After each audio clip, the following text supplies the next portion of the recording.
குட்டி விலாகில் இன்னைக்கு Wednesday morning பார்க்கலாமா? மார்னிங் டிஃபனுக்கு ஒரு புட்டு செஞ்சு சாப்பிடணும்னு ஆசை. அதனால புட்டு தான் செஞ்சேன் இன்னைக்கு. புட்டு மாவு, இடியாப்ப மாவு இதெல்லாம் ஆத்தென்டிக்கா இருக்கணும் அப்படின்னா நம்ம வீட்ல இருந்து எடுத்துட்டு வந்தாதான்.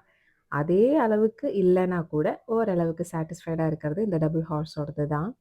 எப்படி செய்யணுன்ற இன்ஸ்ட்ரக்ஷன்ஸ் எல்லாம் அந்த பேக்கெட்லயே குடுத்துருப்பாங்க. நம்ம அத பார்த்து செஞ்சா போதும். ரொம்பவே சிம்பிளான ஸ்டெப்ஸ் தான். இன்னைக்கு ஸ்பெஷலா புரட்டாசி மாசம் வேற ஸ்டார்ட் ஆகுது. வெட்னஸ்டே வந்திருக்கு. அதே மாரி ஏகாதசி திதியில வந்திருக்கு. ஸோ எல்லாம் சேர்ந்து ஒரு ஸ்பெஷலான ஒரு நாள் தான். இந்த புரட்டாசி மாசத்துல தான் பெருமாள் வைகுண்டத்திலிருந்து பூமிக்கு வந்ததா சொல்லப்படுறாங்க. ஆனா, இதனால தான் நம்ம நான்வெஜ் சாப்பிடக்கூடாதா அப்படின்னு கேட்டா, அதுக்கு பின்னாடி நெறைய சயின்டிஃபிக் எவிடன்ஸஸ் எல்லாம் இருக்கு. இந்த மாசத்துல ஏன் நான்வெஜ் சாப்பிடக்கூடாது அப்படின்னு தெரியுன்றவங்க கண்டிப்பா கமெண்ட்ல சொல்லுங்க. ஏன்னா, இந்த 2கே கிட்ஸ்ன்னு சொல்லி நம்ம ஒரு கேட்டகரி வச்சிருக்கோமே, அவங்களுக்கெல்லாம் நம்ம கரெக்ட்டான விஷயத்த சொன்னா அவங்க ஃபாலோ பண்ணுவாங்க. நான்லாம் சின்ன வயசுல இந்த மாரிலாம் கேள்வி கேட்டுருக்கேனான்னு சத்தியமா எனக்கு தெரியாது. என் பொண்ணு கேட்குற கேள்வி எல்லாம் அந்த அளவுக்கு இருக்கு.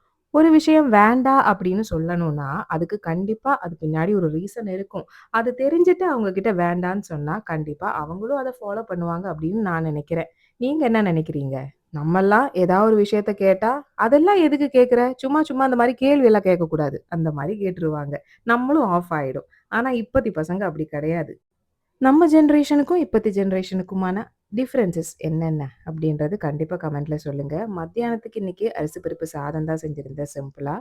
கிச்சன் வேலைலாம் முடிஞ்சதும் கேழ்வரகு கொஞ்சம் வாங்கி வச்சிருந்தாங்க. அதெல்லாம் நல்லா வாஷ் பண்ணிட்டு, மொள கட்டுறதுக்காக எடுத்து வச்சுட்டேன். அதுக்கப்புறம் கொஞ்சம் படிக்க வேண்டியது இருந்தது. கொஞ்சம் இல்ல நெறையவே இருக்கு. அப்ப அவ்வளோதான் இன்னைக்கு மார்னிங் ரொட்டீன் இப்படியே முடிக்கிறோம். வீடியோ பிடிச்சிருந்தா ஹார்ட்ட குடுத்து ஃபாலோ பண்ணுங்க. வாழ்க வளமுடன்.